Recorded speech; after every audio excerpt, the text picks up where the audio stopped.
పంచాయతీ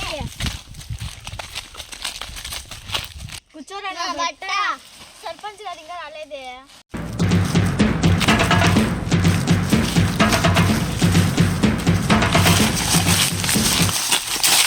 గొడుగు నాకు పెట్టుమా, గొడుగు నాకు పెట్టుమా.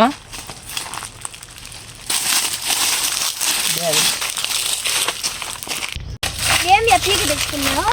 పీక అయితే చుట్టగానే చుట్టగానే.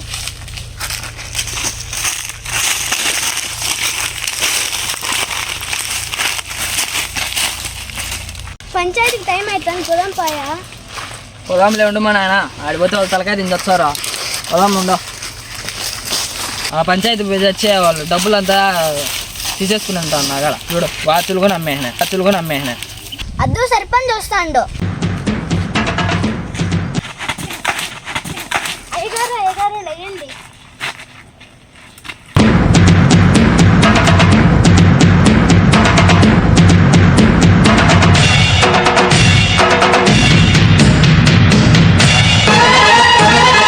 నమస్కారం అయ్యగారు. కూర్చోండి. ఇంకా చెప్పండి మీ బాధలు ఏంటో. ఈ నా కొడుకు మా ఇంట్లో దొంగతనం చేసినాడు. ఏమేం దొంగతనం చేసినాడు వాడు? బోకులు బంగారము దొంగతనం చేసినాడు. ఎందుకు చేయనవరా దొంగతనం? దున్నపోతా.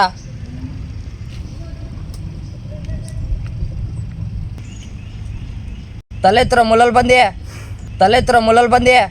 తలెత్తు. అయితే ఇప్పుడు ఏం చేయాలి చెప్పండి?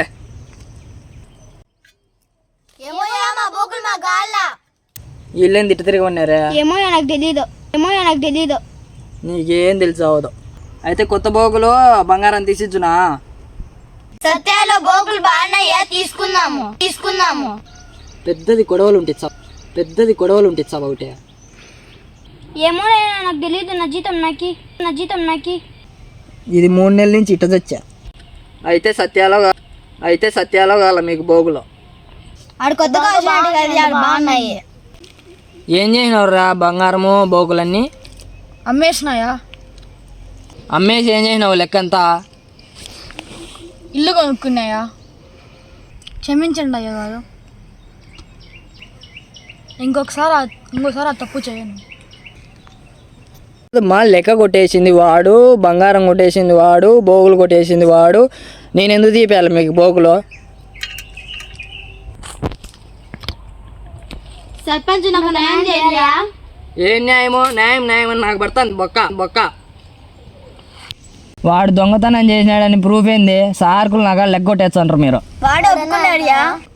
దొంగతనం చేసింది వాడు కదా, వాడిని అడగండి లెక్క. డబ్బులు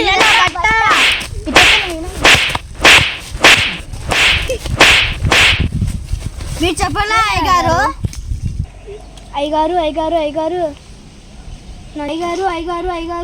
ఏమ్మా నా జీతం నాకి. వాళ్ళకు బోగులు కావాలంట, నీకు జీతం ఇచ్చాలి ఎప్పుడో సరే. ఈ నా బట్ట జీతం ఏమిడు వీడి దగ్గర పని చేసి వేస్ట్. సరే ఉండండి, ఇంటికి వేచ్చా. ఇదేమ్మా కొడుకు.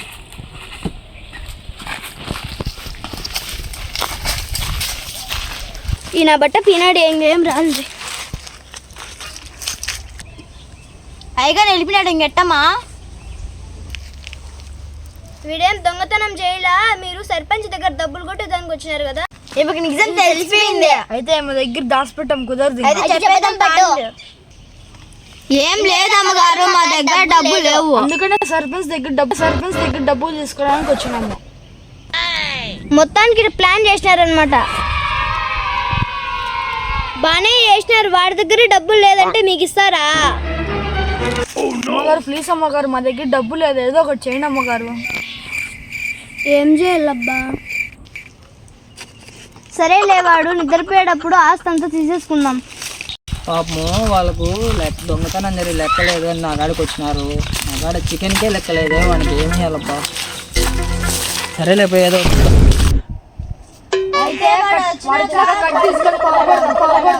ఏదో ఒకటి చేద్దాంలే. రాడ్ తీసుకోండి పెద్దది.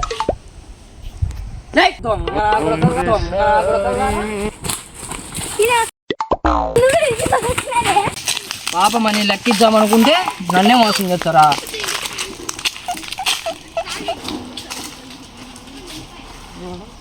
సరే రాని పంచాయతీకి చెప్తా ఒక్కొక్క దానికి కాళ్ళు పట్టుకొని ఇంత మోసమా?